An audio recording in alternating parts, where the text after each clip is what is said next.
I can't help but think of all the bloodshed in Africa and the Middle East for this Gehenna crusade. All the Canaanites' lives lost.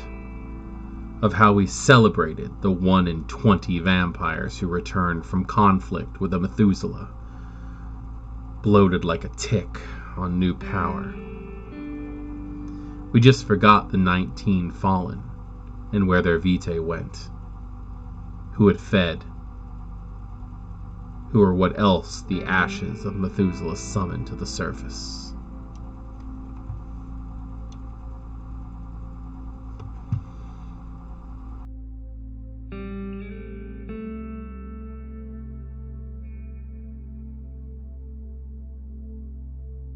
Greetings, Kindred. I am Voivode Maquette, and welcome back to our World of Darkness and another episode of Metaplot Monday.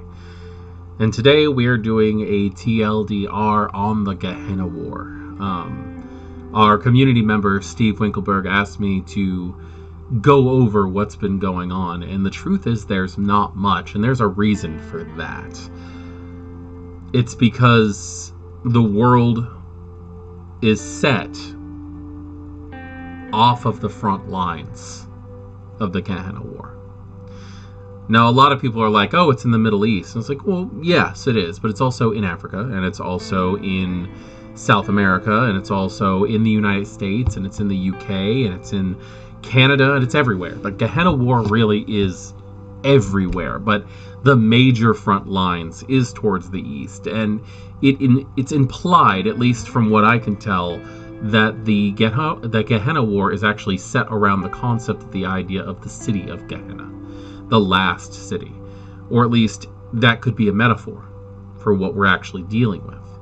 There is a little bit that we can go over on the White Wolf fandom unofficial wiki, and I would like to go over that, where it says that the Gehenna War, also known as the Gehenna Crusade, is an active Kindred sectarian conflict between the Camarilla and Ashira alliance and the Sabbat, primarily believed to be fought in the cradle of civilization, the Middle East and Africa, but its true scope is in fact global. For reasons that are not entirely clear, elder kindred around the world are subject to supernatural beckoning, which compels them to travel to that region to participate in the conflict. The Sabbat, calling the war a crusade, have all but entirely deserted their international holdings en masse and endeavored to travel to across the world in order to uncover and kill antediluvians. Conversely, the Camarilla seek to contain them, protect the Masquerade, and to protect the graves of torpid Methuselahs from being disturbed by Sabbat, who might confuse them for antediluvians. Fatal encounters with the presumed La Sombra antediluvian during the conflict are thought to have been an immediate cause for the Amici Noctis, deeming the crusade a suicide mission primarily benefiting the antediluvians and Methuselahs, and beginning a migration of Clan La Sombra to the Camarilla. It says that the scope of the Gehenna War was originally limited to the Middle East, as shown by the core book and early versions of the Camarilla, which were changed to make it a more widespread event across Europe as well. In Sabbat the Black Hand, however, it is clarified to be a global event.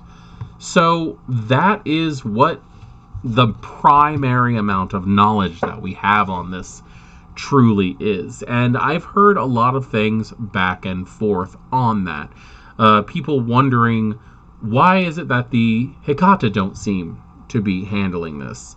Being called in. One of my first thoughts was, well, maybe it's the idea of antediluvians, that if you don't have an antediluvian, you're not going, kind of thing. And the formation of the Camarilla was all based around the destruction of Cappadocius. I don't know. I really don't know. It really is what we make of it at this point in time. But there are so many interesting little tidbits of information here and there. There was a story in the Chicago book, in Chicago by Night, that talks about how La Sombra had run away from the crusade, quit the Sabbat, and were trying to join the Camarilla simply because they had run into what they believe was the La Sombra Antediluvian. Now, that takes a lot for La Sombra to admit, because they used to pride themselves on being one of the vampire clans that killed off their Antediluvian. Now, I never believe anything that has that much dominate. First off, that it's dead, because they can make you think whatever they want. But what is the Gehenna War? Is Gehenna cyclical, as Beckett thinks, which is actually something that I like. I like the idea that what happens over time is vampires get more and more potent until they can't find anything to feed off of, and they fall asleep, and their descendants go on. And eventually they wake up, and they're so hungry all they can do is, cause destruction when they wake up, and there's Gehenna. And that's just going to happen again and again and again and again. In which case, is it so that what we consider common vampires now are the thin bloods of a bygone age? Could it be that vampires at one point were actually a lot more powerful, and that this blood alchemy that we see the thin bloods using now is truly just kind of like the way disciplines are to ancient vampires? That it's dumb, barbaric, neo-feudal, not even real vampire powers that they see us using in, like our characters using in games. If that's the case, what kind of demented things did we see back then? Now, another thing that I heard was it tends to travel through the bloodlines. That what's making it so that it's some vampires and others not is the fact that it's actually going through the bloodlines, like from sire to child, which would indicate that if a sire dies, their child is the next one to be called. If that's the case, it would be understandable with an example such as Critias in Chicago, the Bruja Primogen, his child Damien. They're very potent-blooded vampires. Why have that not been called? Critias has been, at least from his storytelling, he's been around since Carthage. So why would not he be called? Because his sire Melanies would still be around, and in the Gehenna War as we speak. We already know that Helena herself was called in, but she came back, showing us that some vampires will actually come back from the Gehenna War.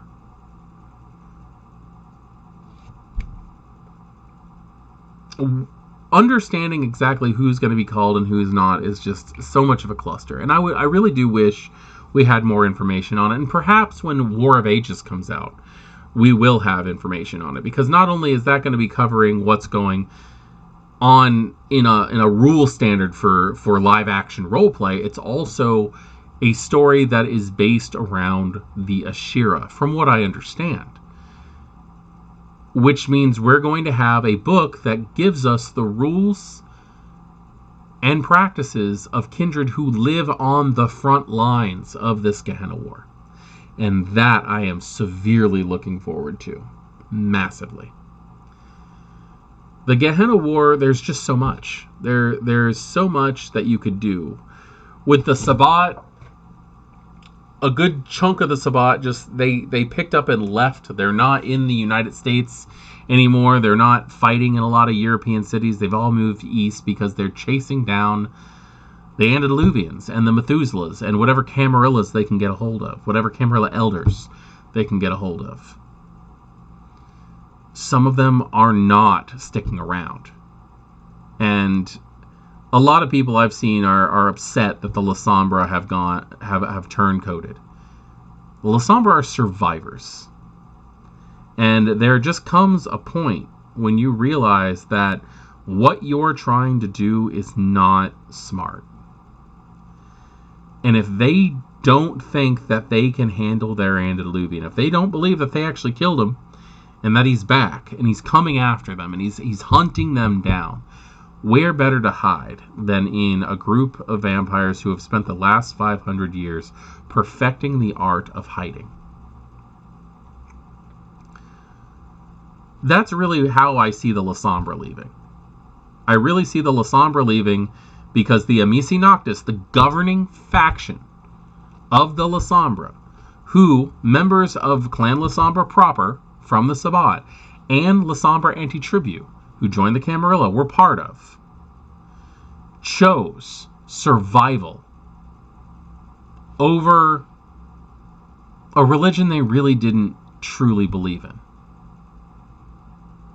I see it as a power play. I really do see a lot of Lasombra using the Sabbat for their own uses. Not in honor of Cain, probably hoping Cain was never coming back. I realize that I'm actually still in my Midnight Mass background for this, but I think it actually works really well for this discussion.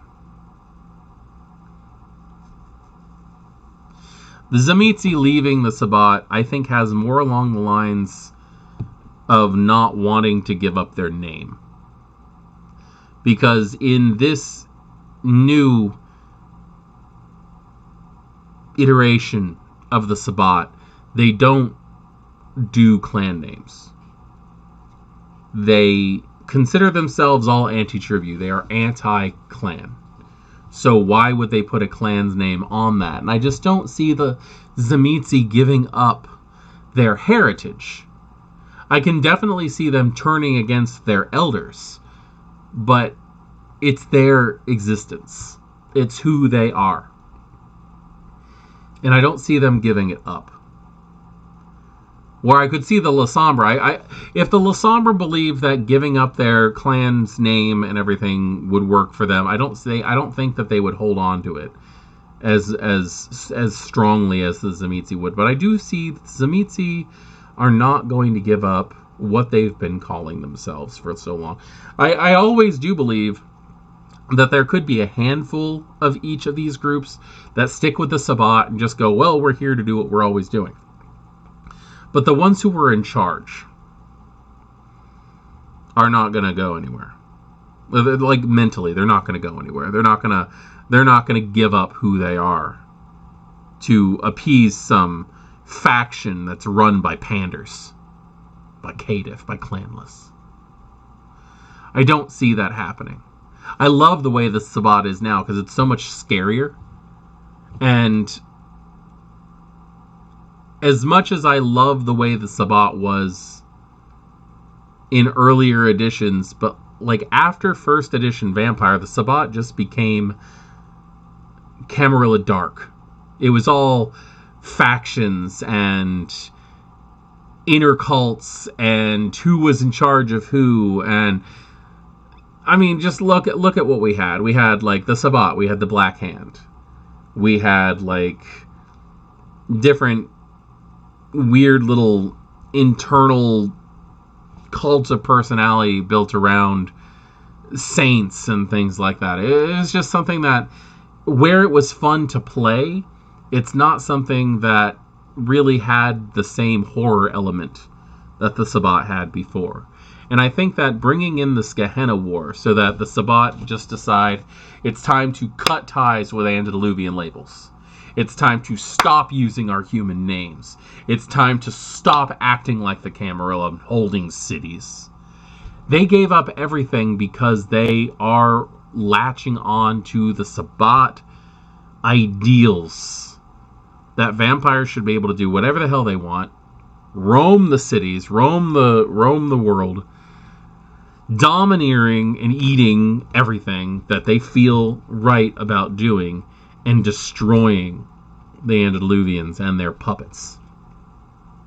And when a Sabbat pack decides that they're going to settle down in a city, they're not working anymore. I can see them going, okay, well, we're going to put one vampire here. You're the archbishop of the area, and call us if you need any help. But it's just it's a figurehead position. It's just there so that they can be called back if needed. But this Gehenna War, with what's going on in it, I mean, I've looked around and there's really not much information like on anything, and I really do think that the best information that we're going to get is going to be when the War of Ages book comes out. That book is probably going to give us more information than we possibly could ever hope for. It is a By Night Studios book, but it also is like, it's the LARP of Vampire the Masquerade 5th edition. And I do think that we're in for an amazing story. And I'm so interested in seeing how we are going to deal with groups like the Ashira and what the Gehenna War can actually mean. I really hope I'm right about that. I really, really do. But that is pretty much all I have. I hope that was enough of my insight on everything, as well as going through what the wiki has to say and all that. If anybody knows anything about the Gehenna War that I'm not privy to, perhaps there's something in a book that I haven't quite gotten to yet or something like that, because it is just me doing all this stuff. I rely on you guys as my crack research team, you know. But I am Voivode Maquette. This is Our World of Darkness, and thank you for joining me for another Metaplot Monday, and also this TLDR as far as the Gehenna War is concerned. Thank you. Good evening.